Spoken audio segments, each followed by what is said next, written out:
On the outskirts of Washington, D.C., patrolled night and day by an armed and uniformed guard, stands a government building, admittance to which is by special pass only, carefully checked. For this is the headquarters of David Harding, Counterspy. From here to every corner of the world go Harding's men on special duty. Counterspies, assigned to danger. They are actively protecting this country.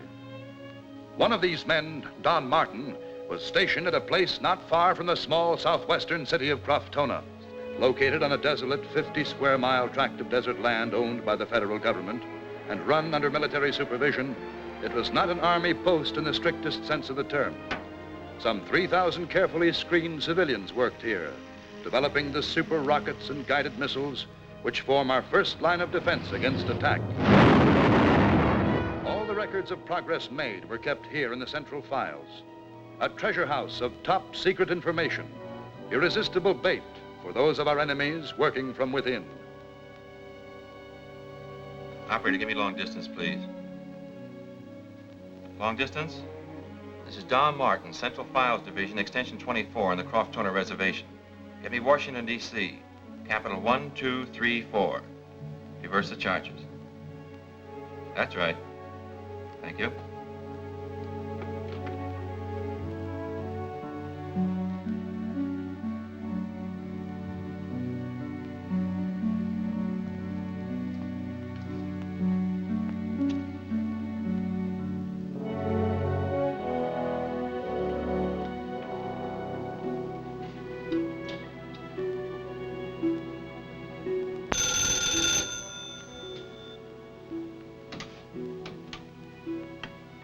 Central Files, Martin speaking. This is long distance. I have your Washington party. Go ahead, please. Headquarters, Martin calling Harding. I'm sorry, sir. Mr. Harding isn't here. Oh, will you take my report on transcription, please? Go ahead, Mr. Martin. We are recording. It's Don Martin reporting. I think I finally located the information leak at Croftona, but I'm waiting for proof. If I'm right, this leak service is an extensive spy apparatus set up to relay our latest guided missile data out of the country. We'll need your help when the time comes to move in. We'll keep you closely advised. That is all. Martin.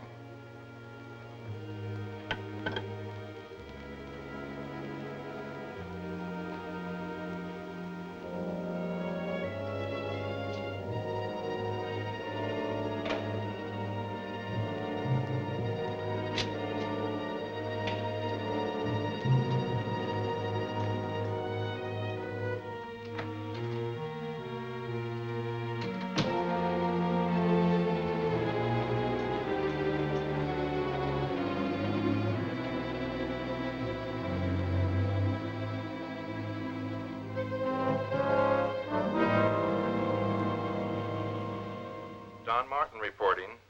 I think I have finally located the information leak at Croftona, but I'm waiting for proof. If I'm right, this leak services an extensive spy apparatus set up to relay our latest guided missile data out of the country. We'll need help when the time comes to move in. We'll keep you closely advised. That is all. Martin.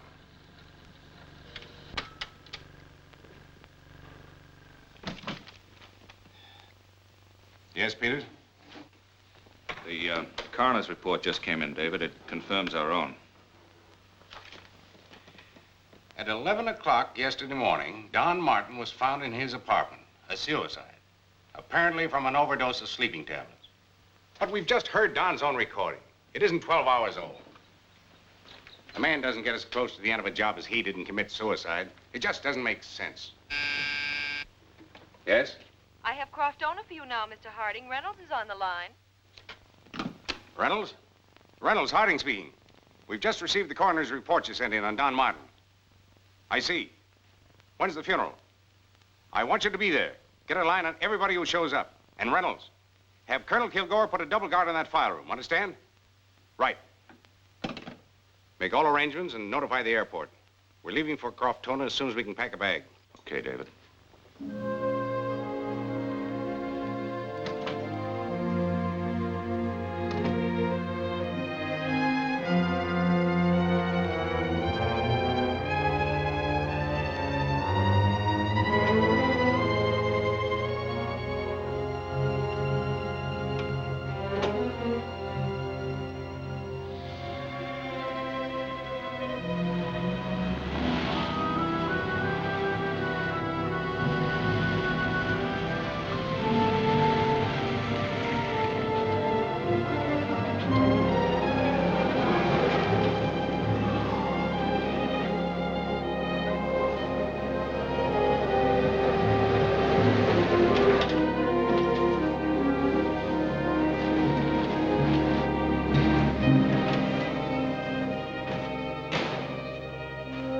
Get it to Doc Ritter right away, and keep your eye on that other fellow for me, will you?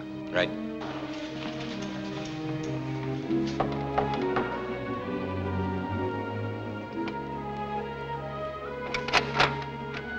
Chief's been waiting for you. That's all. Pull her back to headquarters. Tell them we'll be here until further notice. Have some trouble? Yeah, had a little surprise, but we got what we went after. Doc Ritter's performing the autopsy now. Washington calling. Here we go. Harding speaking. Yes, sir. Yes, I know. We're checking that now. Yes, of course I know how you feel about security at Croftona. Certainly. I'll keep you posted. Goodbye, sir. What about the funeral? Get anything there? Nice sharp detail.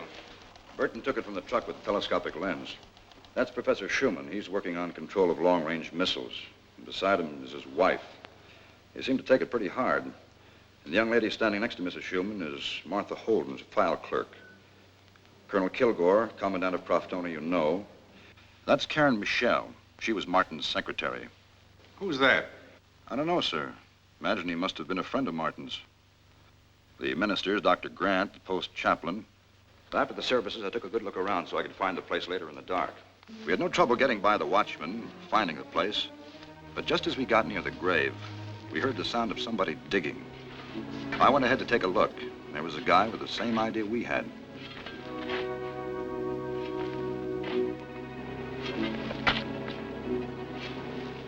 Hey, what are you doing there?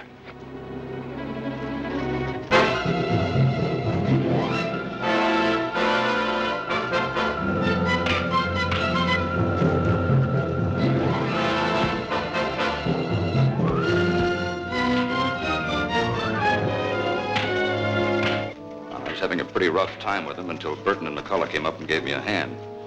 We quieted him down and locked him in the truck. Then we got the coffin up and brought it here, and also this man. You said you didn't want anybody to know we intended to perform an autopsy. That's right. Are you sure your man's not the unidentified one in this picture? No, sir, he isn't.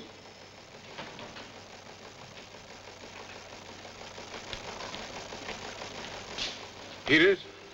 Yes, sir. Have an enlargement made as marked. I want him identified. Have Burton and McCullough bring their man in. I want to take a look at the fellow who could do that to Bob Reynolds. Well, sir, you see, it was quite dark. Yeah, I know. And you probably tripped.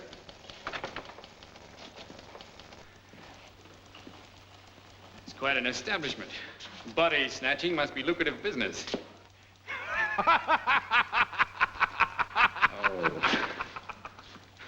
David, they never would have had me, you know, but it was dark and... So I've been told.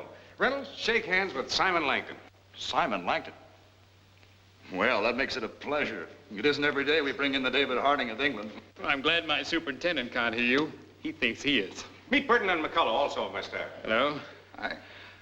I have a feeling I'll never be allowed to live this down. Not while I'm around, Mr. Langton. We'll have you also. Thanks, boys. Come on over and sit down, Simon. Your chief might have let me know you were in the country and what you intended doing. What are you doing in Croftona? Delivering a model of our new gyroscopic control to Colonel Kilgore. Professor Schuman asked to see it. Yes, the professor's working along those lines. My superintendent thought it advisable not to advertise the fact I was bringing it over. Since we discovered your guided missile information was leaking out to the continent, none of us over there have been sleeping nights. I haven't been sleeping so well these nights either. But you haven't told me what you were doing at the cemetery. Making a fool of myself, apparently. I got into town yesterday. When I heard about the death of Martin, the fellow in charge of the files, I wanted to see for myself whether it actually was suicide. Any reason to suspect it wasn't? No, just overly concerned about anything touching on security of guided missiles, really. But you have, David, or your men wouldn't have been at the cemetery tonight. Martin was one of my men. Before he died, he reported he discovered the leak we've been trying to find for months. I didn't know that. Nobody but Colonel Kilgore knew about Martin. And now with Professor Schuman finally on the verge of perfecting the guidance of a practical long-range missile, Go ahead, Doc. Simon Langton, Scotland Yard. You do? Somebody went to a great deal of trouble to make it look like suicide, but it was murder. The sleeping pills found by Martin's bed were a prop. He was probably first drugged, then given a lethal dose of barbiturate in solution. I had to search for the evidence, but I found it. Such a method produces the same symptoms as death from an overdosage of pills. We'll keep this to ourselves for a while. Have the boys get the body back to the cemetery before daylight, will you, Doc? Yes, sir. But it's restricted material. You'll have to get clearance from Colonel Kilgore's office before we can let you have it. You're welcome.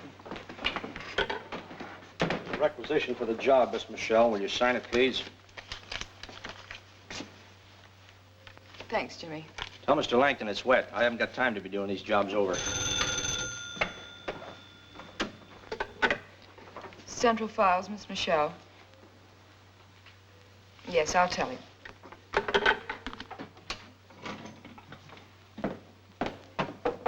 Come in. Colonel Kilgore's office just called. The colonel would like to see you as soon as possible. Professor Schuman is over there now. Oh, just a moment. Would you mind telling me why you're applying for a transfer out of this section? My reasons are on the application. I'm finding the work too strenuous. Well, that's a pity. I don't know what I would have done this past week without you here to show me the ropes. I'm sure Martha or any of the girls could have done the same. I doubt it. My predecessor may have put in an excellent system here, but I'm sure it wasn't entirely without your help. And, I was sort of hoping you might do the same thing for me. I'm sorry. I'll have to ask you to put my request through channels. I hope you'll understand, Miss Michelle, but I won't be able to do that. For the time being, at least. Under orders from Colonel Kilgore, there are to be no transfers out of this section.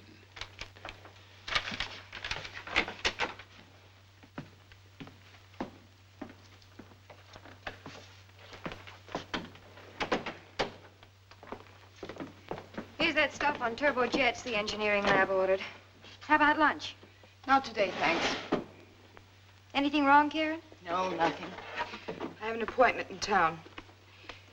If I don't get back this afternoon, take over for me, will you, Martha? Sure, honey. Have fun. Morning. Oh, good morning. Ah, Mr. Langton, it is good to see you again. Thank you. Mr. Langton, I want to thank you for bringing this instrument all the way here so that I might examine it. I found it highly interesting. My government is very happy to cooperate, Professor Schuman. But unfortunately for my purposes, it represents a different approach to the problem. You see, I had hoped that an examination of this control for short-range missiles would make certain basic laboratory tests for my long-range control mechanism unnecessary. But it hasn't. As it stands, I have no choice now but to make those basic long-range tests as soon as possible. When will you be ready? I'll be ready in about 10 days. If it's all right with you, Colonel, I'd like to have Mr. Langton handle those test reports personally, for security reasons. Fine. Should you need any assistance, I'd suggest your secretary, Miss Michelle. She's cleared to handle classified and top-secret material. Very well.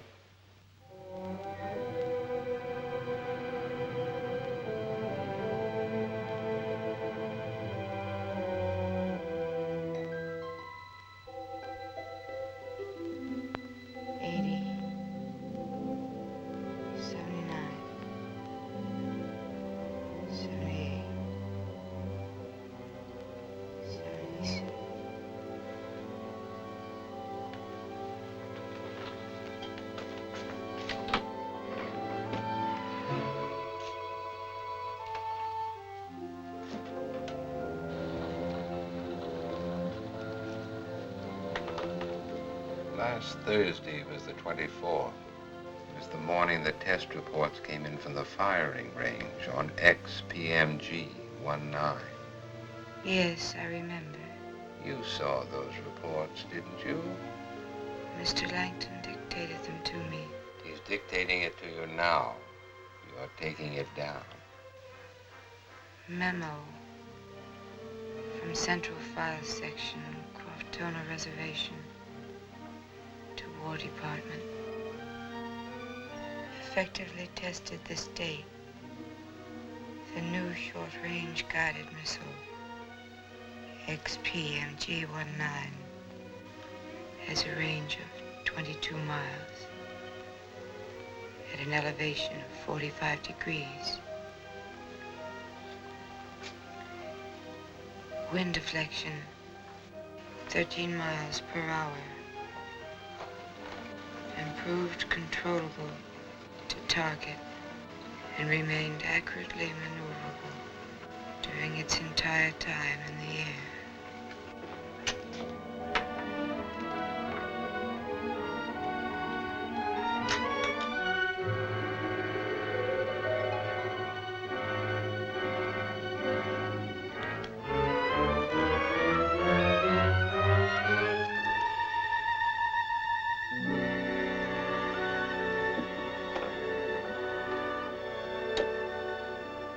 Miss Taylor, bring a cup of water, please.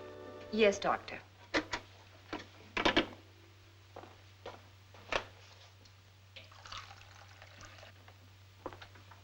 And how's the patient?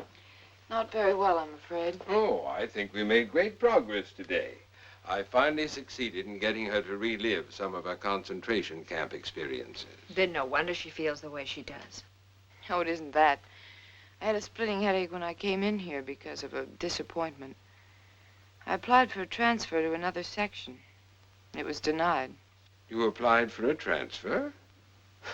What on earth for? Because I can't stand working there any longer. Every time I look in that file room or in his office, I see Don Martin. I'd quit tomorrow, except I can't afford to lose my seniority. You can't afford to lose your health. You must stay and face things bravely, right in that same office, if we're to get you well again. I'm beginning to give up hope that will ever happen. That's foolish, my dear. You were making great strides before Don's unfortunate death. In time, you'll regain that ground, you'll see. But you must neither quit nor transfer. Promise you won't consider making such a move again without first discussing it with me. All right, Doctor. Next week at the same time? Right. Don't brood about anything, and we'll have you well again in no time. Goodbye, Doctor. Goodbye, my dear. I'll pick you up for dinner and a movie, maybe Friday night. Okay? I'd love it. Bye, Barbara. Bye, Karen.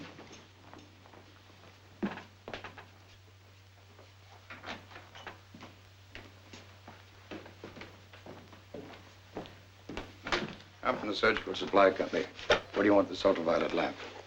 Just a moment. Dr. Gilbert. Yes? Did you order an ultraviolet lamp from Surgical Supply? Why, no. That's funny. Look, Doc, I got the order right here in my book. That's Dr. Gibson on Market Street, not Gilbert on Maple. Well, what do you know? So it is. Sorry, Doc. My mistake.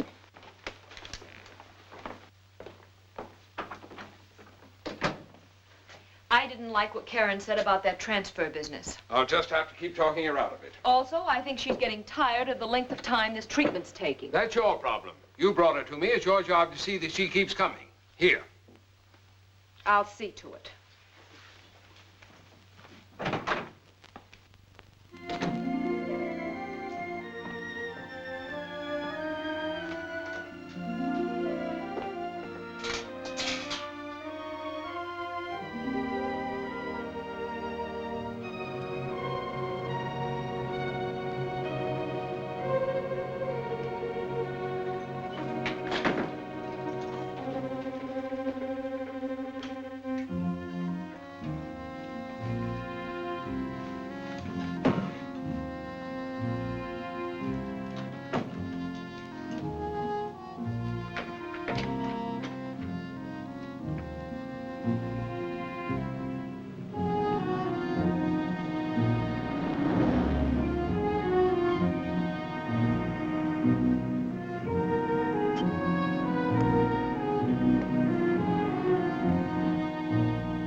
Still suspicious? Have you any idea of the real reason Karen is so anxious to get that transfer?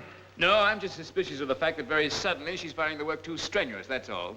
And she didn't come back this afternoon. She told one of the girls she had an appointment in town. Peters, tell Mr. Langton what you can of Karen Michelle's activities this afternoon.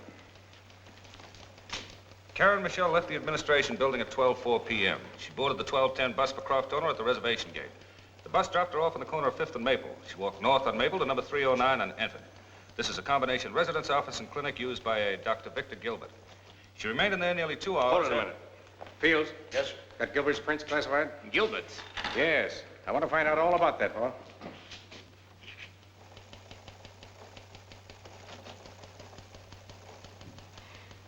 Nice work, Fields. Thank you, sir. Oh, what'll I do about the ultraviolet lamp? Perhaps you better send it to the Children's Hospital. Put me on the direct line of main headquarters. This is David Harding. Give me Johnson. Hello, Johnson. I want a routine check on a Dr. Victor Gilbert, now practicing here at number 309 Maple Street. Fingerprint classification 12-030/124, W/W, 001/001. Got it? Right. Let me have anything you can dig up. Go on, Peters. Karen Michelle finally emerged from Dr. Gilbert's at 3:15 p.m. and took a cab on the corner of 5th and Maple to her home, number 927 Weatherly Avenue, arriving at 3:36 p.m. As of 7 p.m., 45 minutes ago, our latest report said she was still there. Thanks, Peters. Well, that certainly answers my question. I'm having anyone who has any regular contact with that file section tailed. Maybe one of them will lead us to whatever it was Martin discovered. We haven't anything else to go on. So we pick them up in the morning and tuck them in at night. Including me? That might not be a bad idea for your own protection. Incidentally, I'd like you to get friendly with Karen Michelle outside the office. Delighted, old boy. Perhaps you can find out why she needs the services of Dr. Victor Gilbert. Righto. Say, who's your pin-up boy? Oh, that fellow? A hunch? An unidentified man who turned up to pay his respects at Martin's funeral. I've got Reynolds out hunting for him.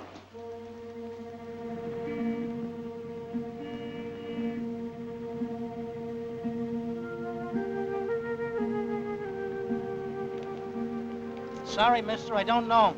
You might try the bottling works down the street. They got a lot of men working over there. Thanks, I will.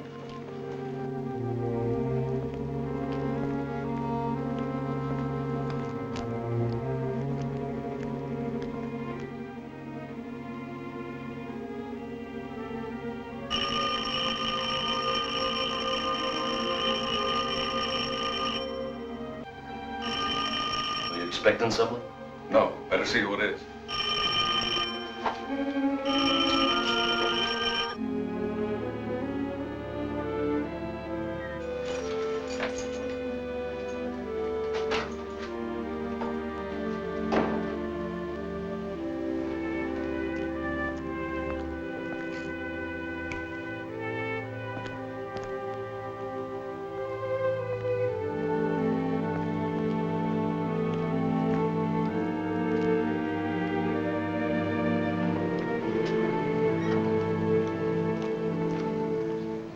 Hello there. What do you want?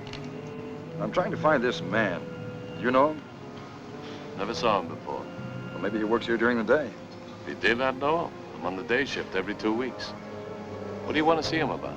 Well, I'm from Acme Insurance. A friend of his died and left him some money. I've got to see that he gets it. Yeah? Some guys get all the breaks. Yeah, don't they, though? Well, listen, if you ever should show up around here, will you have him call Acme Insurance and ask for Reynolds? Yeah, I'll tell him. Thanks. Thanks a lot.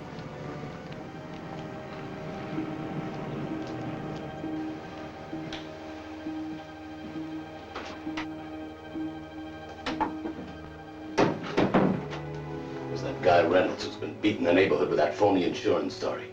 To me, he's got cop written all over him. He could be dangerous. Somebody in the neighborhood's bound to remember seeing you in here. We can't take any chances now. The Schuman long-range test will start in about a week. Go home and pack. I'll send Jimmy to you later with a ticket and instructions. All right.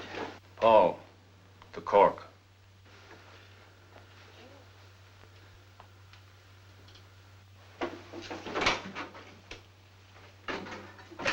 You take over his wagon. You know what to do and where to go. I told him it was a mistake to go to Martin's funeral. That's one mistake too many. Jimmy.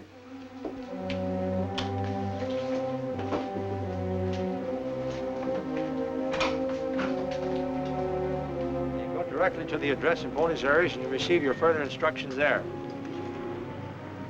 Here's your ticket, your money, and your passport, and your new identification. Your name is Fred Holtzman. You're a hardware salesman. I don't know anything about the hardware business. Well, that's just in case somebody asks you before you get down there.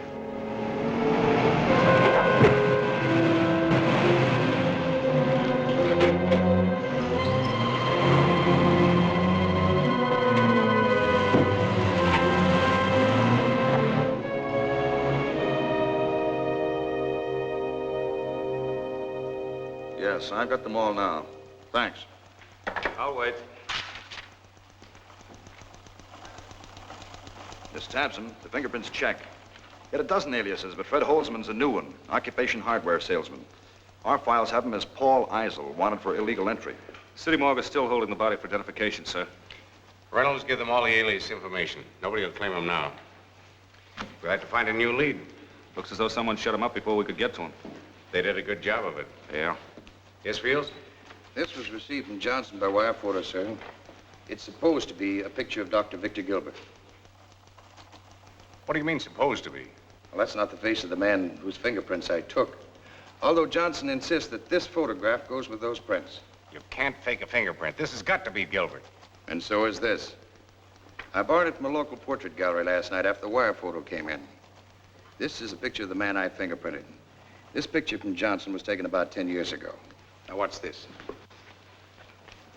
We'll shade in right here. A little bit over here. Bring down the chin line here. Over there. Just a little bit more there. Now the hairline.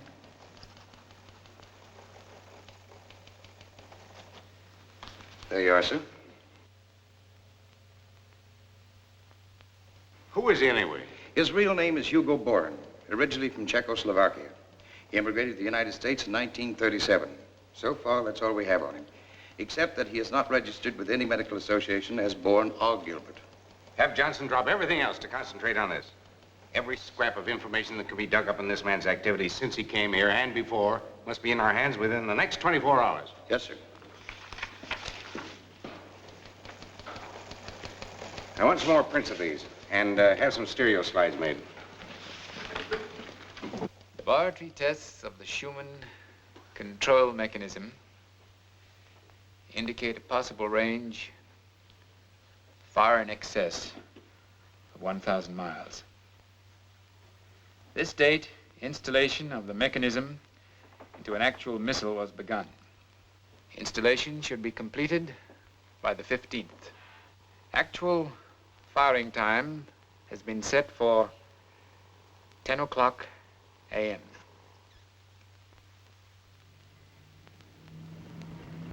Dr. Gilbert, the man from the water company. That'll be fine, Mrs. Cleaver. 10:30 on Monday, then. Goodbye. Larry, where's Paul? He was hot, so Miller sent him out of the country. To Buenos Aires? Well, he started for there.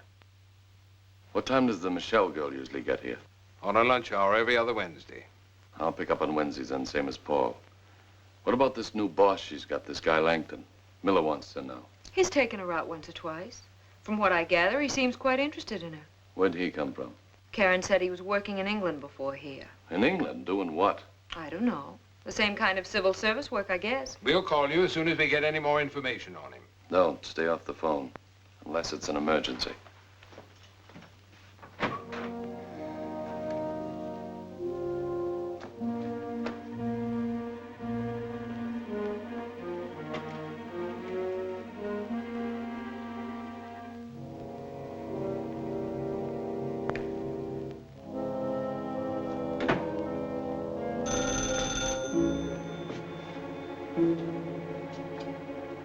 Central Files, Langton speaking. Oh, hello, David. You just caught me. I was working late tonight. My secretary took the afternoon off again, and I was just trying to catch up. How's your private diagnosis coming? Making progress. I'm headed there now for dinner. See if you can't hurry it up. I've got to know why she's seeing that doctor. If I'm right, this may prove the break we've been looking for. Well, from what I've seen of her here in the office and on the outside, I'd be willing to swear by her. And incidentally, thanks for the assignment. I've never enjoyed one this much before. Goodbye.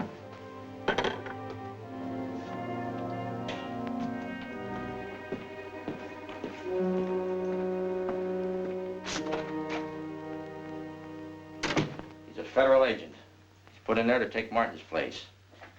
And he's seeing the girl tonight at her home. Get over there. See what he's up to. Jimmy will be waiting to hear from you when you come out. All right. After tonight, I want you to take up every bit of free time that girl has. From now until the 15th, the day they'll test the Schuman controls. We must have that report. I understand.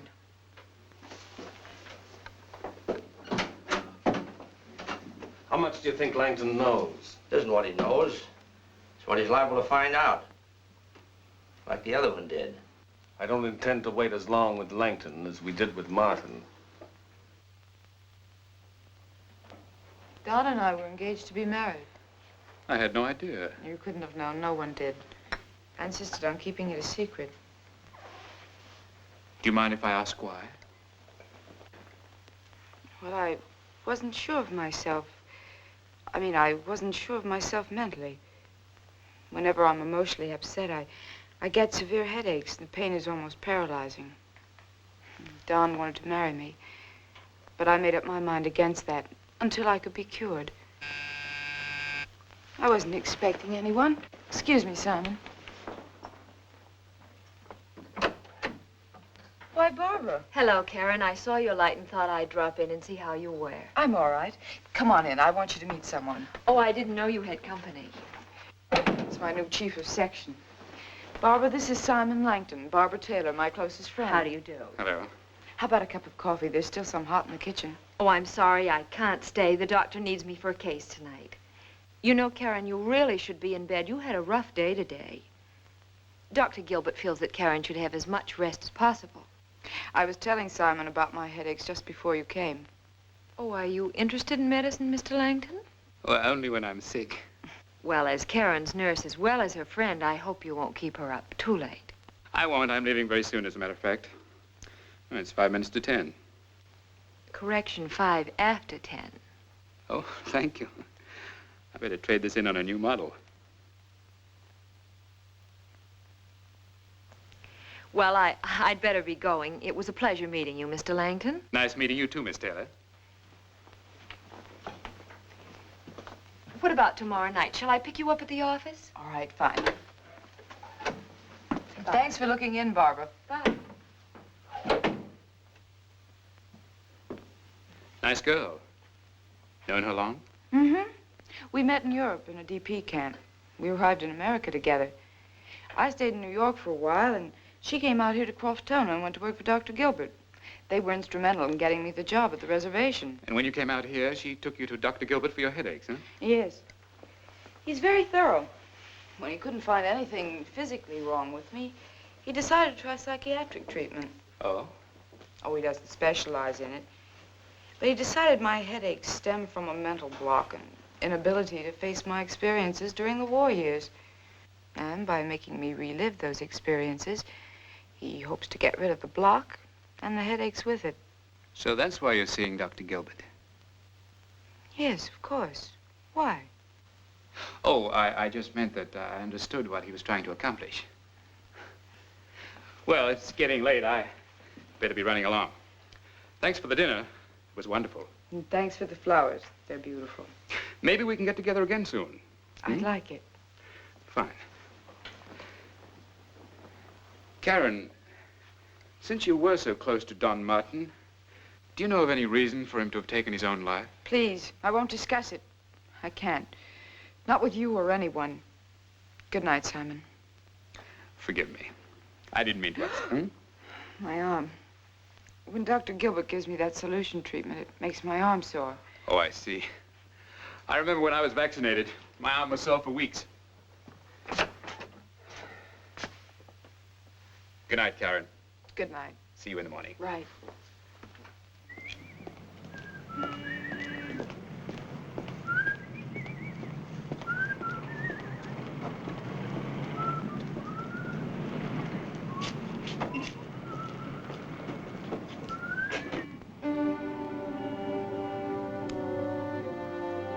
Peters? Langton reporting. Tell Mr. Harding I'm coming in. I've got the information he wanted. And also tell him I think I know what it was that Martin discovered. Yes. Bye.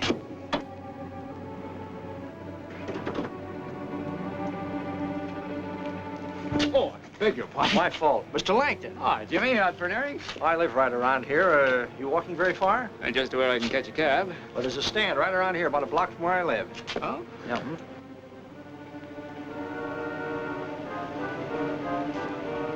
Fella don't mind that 12-mile bus ride back and forth from the plant every day, but it's the walk home from the bus that really gets you.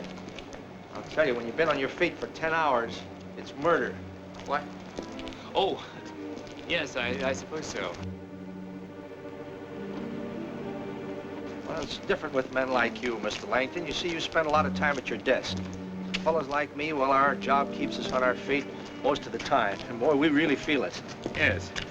Funny my running into you like this, isn't it, Jimmy? Well, Croftona's a small town, you know.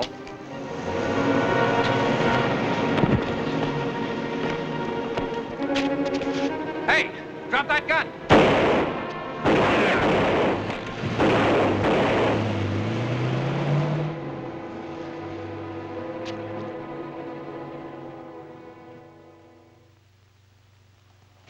How is he, Doc? I can't find anything wrong with him that a scotch and soda wouldn't cure. Ah, that's the first civilized man I've found in your organization, David. I'll get you one.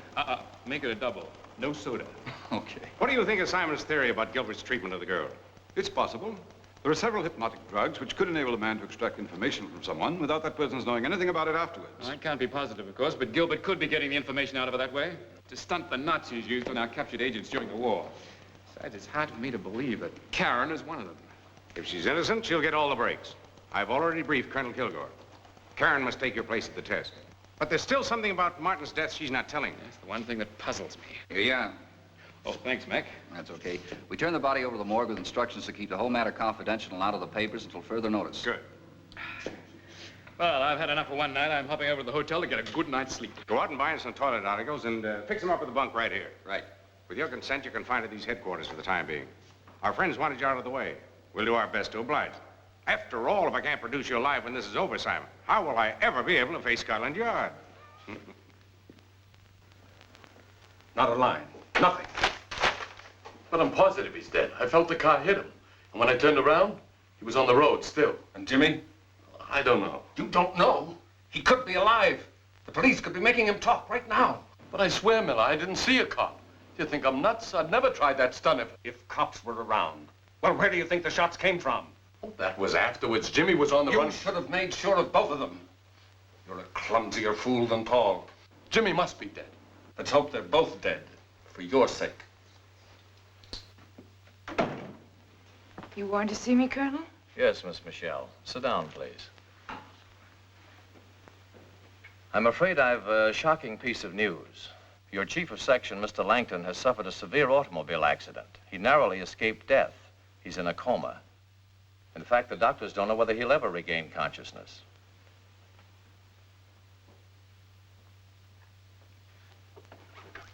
I'm sorry I had to break it to you so abruptly, Miss Michelle, but it's sometimes better that way. Also, you had to know why I'm appointing you temporary chief of the file section. The Schuman controls are scheduled for range testing tomorrow morning. I must have someone handle those reports whom I know to be completely trustworthy. I can't do it. Well, I appreciate your feelings. However, I must insist that you take the assignment. I could tell Martha how to handle it. Martha isn't cleared for classified material. You are. You must be on hand for the Schuman control tests at 10 o'clock tomorrow morning. If you'll allow me to say it in a kindly way, that's an order. All right, Colonel. I'll be there.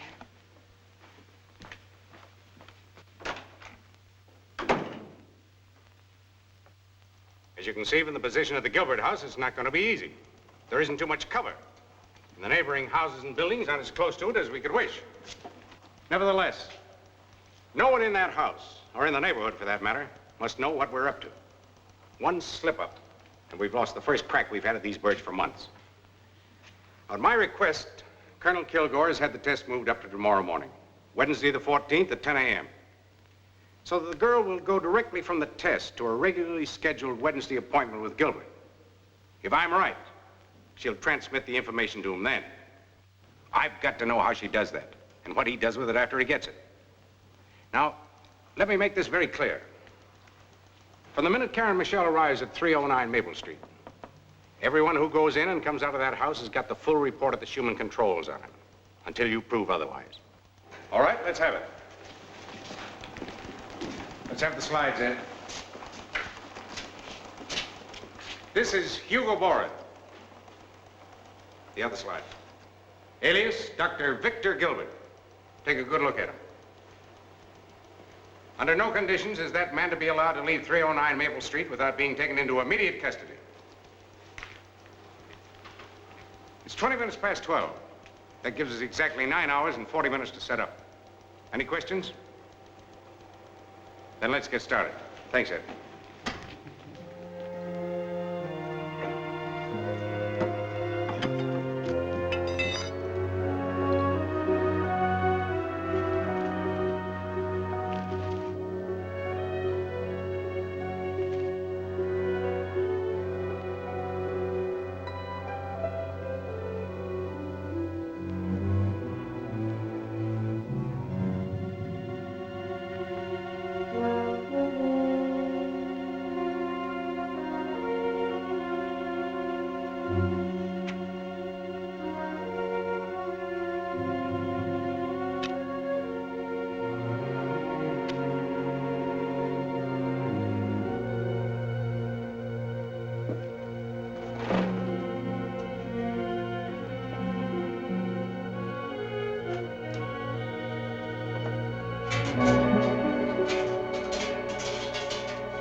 Good morning, Doctor. There's something wrong with the lights. Neither this one nor the one in the closet works.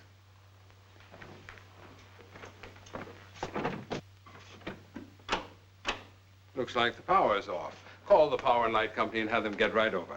I've heard from Miller. The Schuman tests are being held this morning. That's all we're to wait for. As soon as he's received the report from us, he's leaving. We're getting out tonight.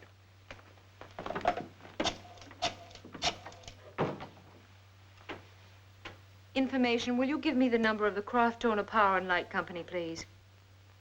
You say the power's off all over the house? All right, we'll send someone out to take a look. Yes, ma'am. Right away. Wait till my boy hears about this. He wants to be a government agent. He's only 7. Oh? Well, I wouldn't mention anything about it to him till he's 12. Or to anyone else, for that matter. All right, I won't say a word. Good. Are you sure you won't need some of our own men or one of our trucks? Electricity's pretty tricky stuff, you know. We know. We've worked with it before. And we've got a truck of our own. Well, thanks for your cooperation. Not at all. I'll give you a call when we're finished.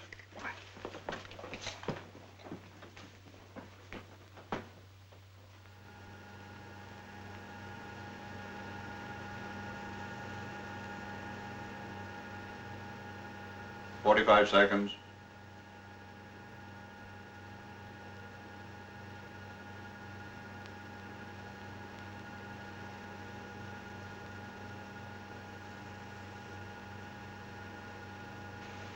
$30 seconds. 20 seconds. 15 seconds. 10 seconds. 9, 8, 7, 6, 5, 4, 3, 2, 1.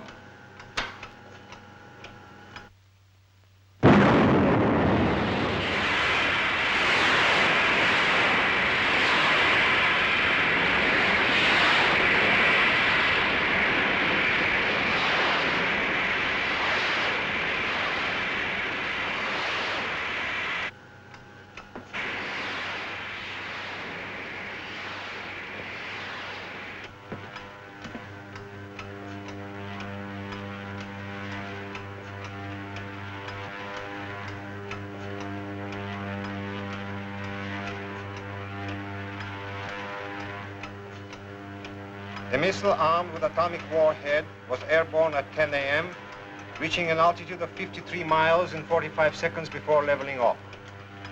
Responding satisfactorily to the controls, the missile headed towards target left the Pacific coast 62 seconds after leveling off, traveling at a speed of 5,000 miles per hour.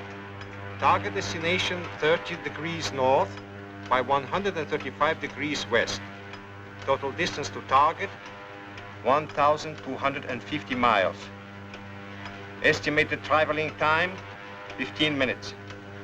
Powered by fuel formula 72LMR, ignited by radioactive pulsations striking ramjet motor of modified Viking type. The missile is fitted with gyroscope number 6413F. The 16mm oscillator vibrating in response to shortwave frequencies at a ratio of 16 AX to 1300/9.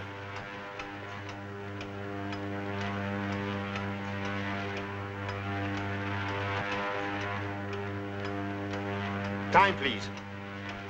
10, 14, and 30 seconds. Only 30 seconds remaining, gentlemen.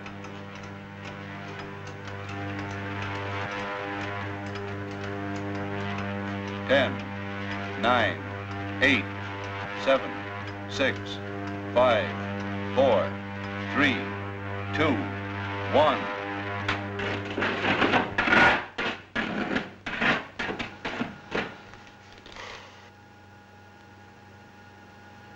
Wonderful. Marvelous. Your controls seem to have exceeded even our most optimistic speculations. My congratulations, Professor Schuman. Thank you, Colonel. Miss Michelle, please type that report at once and bring it directly to my office for forwarding to Washington. No copies, please. It's classified top secret. Yes, Colonel.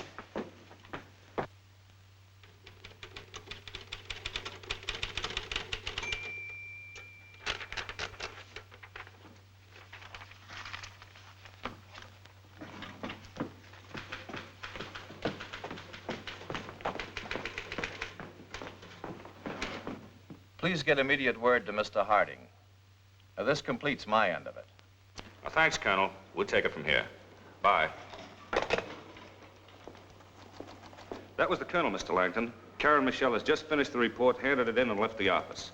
You haven't much more time. Notify Mr. Harding I'm ready and leaving here now. Give it to Chief.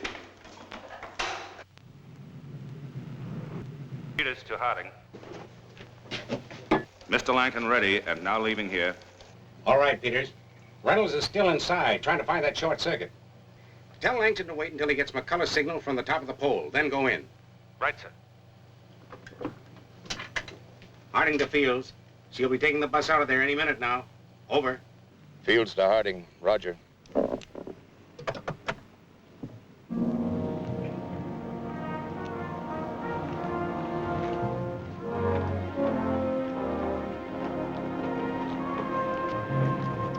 Okay, you can go and take that free ride.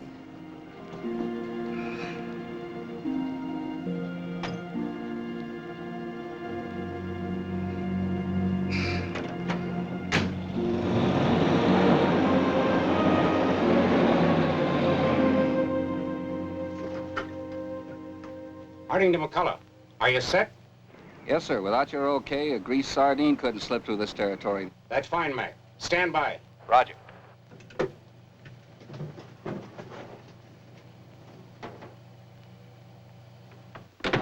Everything's okay now, miss. What was the trouble? That was overload. With all the appliances you've got in this place, the system broke down. We'll fix the connection on the main outside so your circuit will get enough juice to carry the load. Thanks. But don't try to use all your electrical appliances at the same time, at least for the next couple of hours until we can make the adjustment. All right. Goodbye. Goodbye.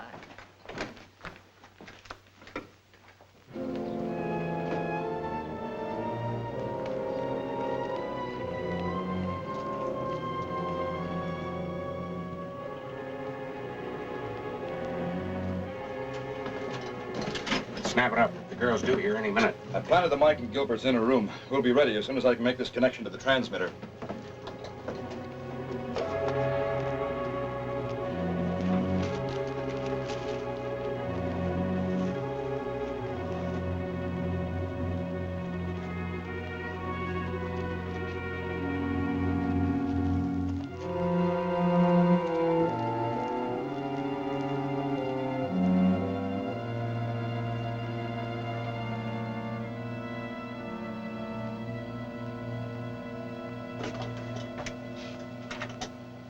Harding speaking. All right, she's here. Now let's keep alert. Fields. Yes, sir. Did she speak to anyone? No, sir. Danning sat beside her on the bus the whole trip. She made no contact on the street? No, sir. I tailed her from the bus here myself. Then stand by. Roger. Really, Mr. Wilbur, there's no point in your waiting. I don't mind, miss. I took the whole day off just to consult with the doctor. Besides, I found a very interesting article in this magazine here. 73, 72, 71, 70, 69, 68. She stopped. This morning at the reservation, they tested the Schuman controls. Yes, Who handled those reports? I did. Karen, you're sitting at your typewriter. You put in a sheet of paper. You set the margin. Now you're typing the Schuman report. You're typing it now.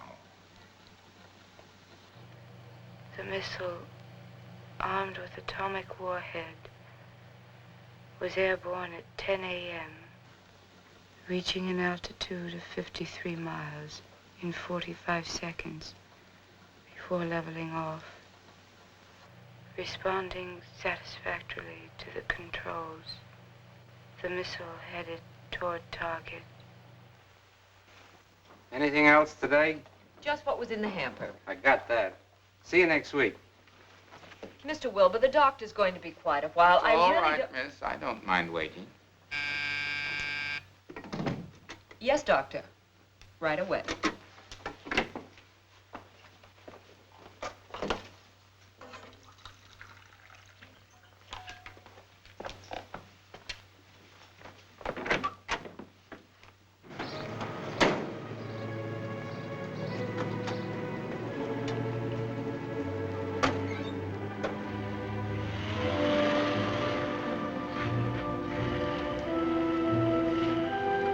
Harding to Fields, a laundry truck, license number 5560. He's all yours. Roger.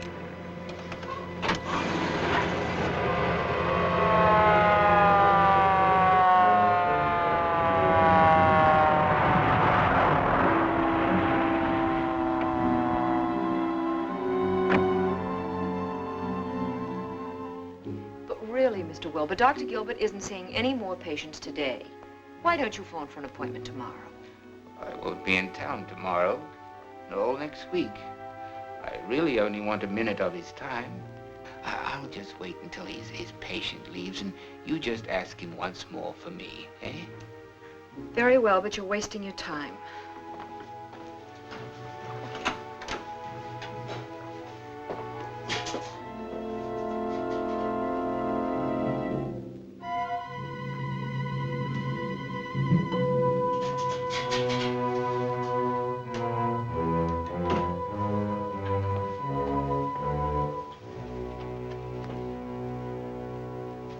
Hey, where you going with my laundry? The company ain't gonna like this. Uncle Sam will take care of your company. Just relax and you'll get this all back rough dry before you leave, if we don't find anything wrong with it. Oh. Feeling better now, Karen? Much better, thanks. Shall I have Barbara call a cab for you? No, thanks, Doctor. I'll walk. I'd like the fresh air. You know, my dear, I'm very proud of you. You're showing a lot of courage. How do you mean? Well, under the circumstances of the accident, I realize how it must be affecting you. Simon, how did you hear about it? It wasn't in any of the papers. I was at the hospital early this morning to see a patient of mine. How is Simon? Colonel Kilgore said the doctors feel he might not regain consciousness. I really don't know, Karen. I didn't see him. I merely heard about it. I'm going over to the hospital right after I leave here. You're becoming quite fond of Langton, aren't you? Yes. When my guilt feelings about Don let me. You'll forget about Don Martin in time. Perhaps. But he had no reason to take his own life. No reason but one. He begged me time and time again to be his wife, but I wouldn't. I refused him. We had a bitter quarrel, and I told him we were through. 3 days later, he took those awful pills. I know it was my fault. I killed him, just as surely as if I put a gun to his head and pulled the trigger. There's no point in blaming yourself. Who else can I blame? In my book, that gives her a clean bill of health, Bob. Goodbye, Doctor. See you next Wednesday. Goodbye, Karen. Goodbye, Barbara.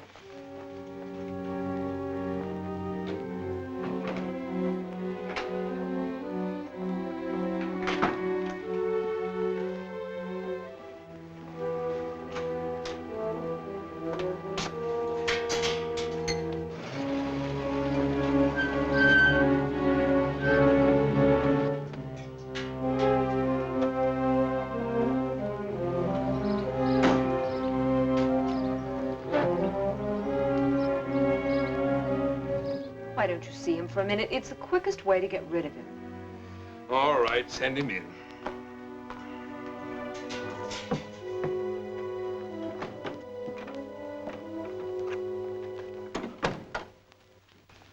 Just getting a little drink. The doctor will see you, but just for a moment. He has to go out in a case.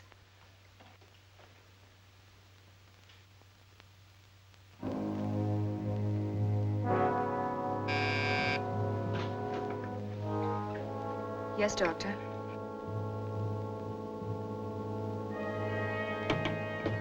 Mr. Wilbur, will you go right in, please?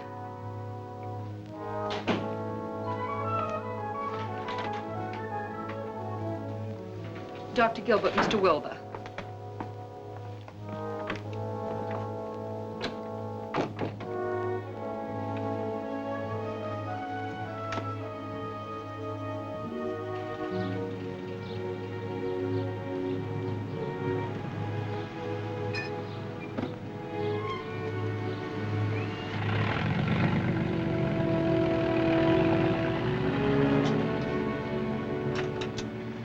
Harding to Burton. Croftona Springs water truck leaving Gilbert's house now. Pick it up. It's all yours. Burton to Harding. Roger. It's very good of you to see me, Doctor. I've been sitting out there... Please come to the point. I'm in quite a hurry. Well, it's about these headaches I've been having. Pardon me, please, but a special messenger just delivered this. You told me to bring it into you the moment it arrived, Doctor.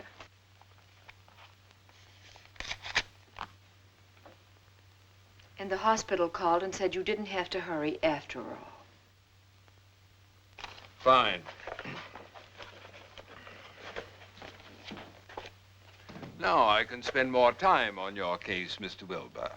Let's see, how long did you say you've been suffering from these headaches? Quite some time. It might be your eyes. Let's step into the next room. I have a wall chart in there. We'll see how well you can read it. Sit right here, please. Face the wall and look at this chart. I don't get it. Langton wasn't to go through any kind of an examination. Even letting Gilbert test his eyes is risky business with that makeup. He must have a reason. I was wondering, Doctor, if my headaches were not caused by something in my diet, the food, or perhaps the water. I drink a lot of water. That's possible. After the eye examination, we'll go into that thoroughly. This is the desert, you know, and our tap water occasionally does contain certain impurities. As a matter of fact, the water has been tasting funny lately. I got the idea about the water, Doctor, while I was in your reception room out there. I saw a man come in with a full water bottle and leave with the empty water bottle. Maybe Langton's in trouble. Or something's gone wrong with our hookup. Yes, I'm glad we're discussing the water, Doctor, because I was tempted to give that fellow an order for service in my home right there and then. But the fellow left with the empty water bottle where I could make up my mind. You should have stopped him. Bottled water might be the answer. But what you're searching for is not in the water bottle. It's in the court, Mr. Langton.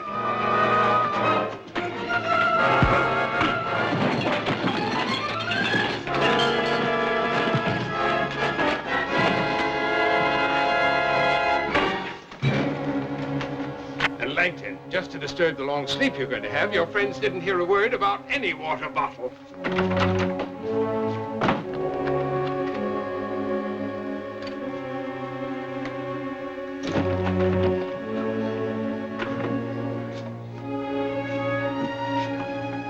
What about it?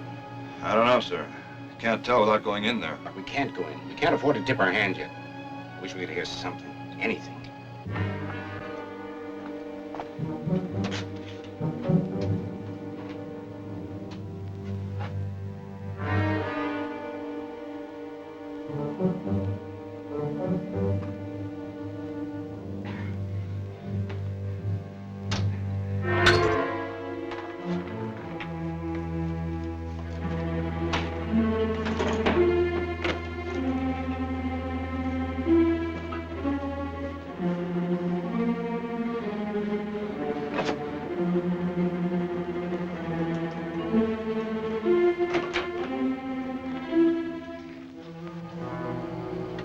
To Peters. What's your report on that laundryman? We found nothing on him or in the laundry bundles. We let him go, sir.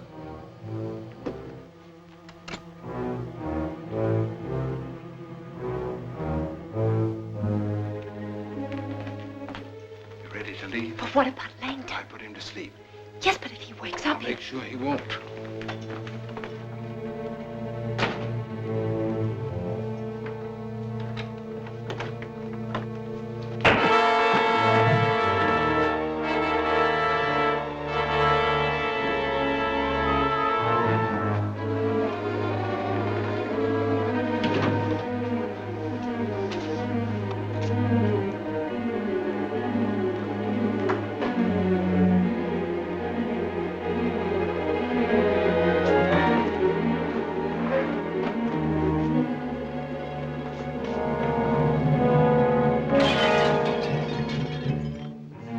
That's it. Stay here, Doc. Come on.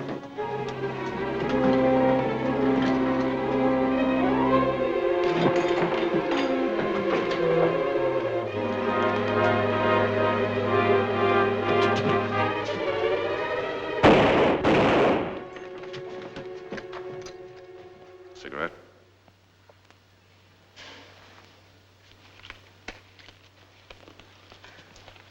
Looks clean as a whistle to me. I can't find a thing either.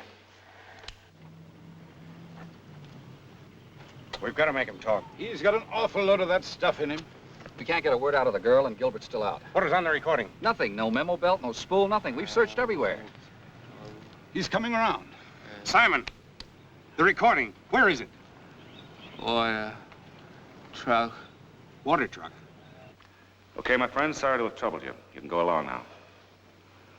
Thanks. We better move our car. Cork. Bottle. Hello, garage. Peters. Hey, Peters. The chief's calling. Okay, open the door.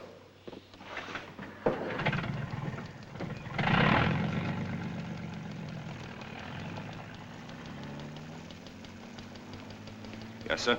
Are you holding that water truck? We went all over the truck and found nothing. We searched the driver, and he's okay, too. We just let him go, sir. You what? Pick it up. The Schuman report is on that truck. On the truck?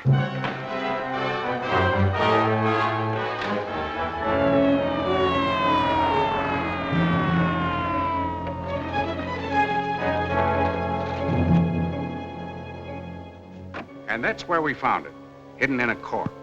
But not before we'd examined every cork and every bottle on that truck. The driver led us to the bottling works, and Miller. When we took him, we learned we had a real prize, the brains of the apparatus in this country. From Miller, we got the address of Carl Herman in Buenos Aires, enabling the Argentine government to round up the remainder of the organization down there. Have I forgotten anything? No, I believe that covers it. I'll have a copy of the report ready for you in half an hour. That'll be too late. Oh. Our plane leaves in 20 minutes, Simon. Well, in that case, I'll mail it to you. Goodbye, Mrs. Langton. Have a pleasant journey. Thank you. Goodbye, Simon. Goodbye, David. We'll be looking forward to a visit from you one of these days. Perhaps you'll be able to give us a hand with what? Oh, no.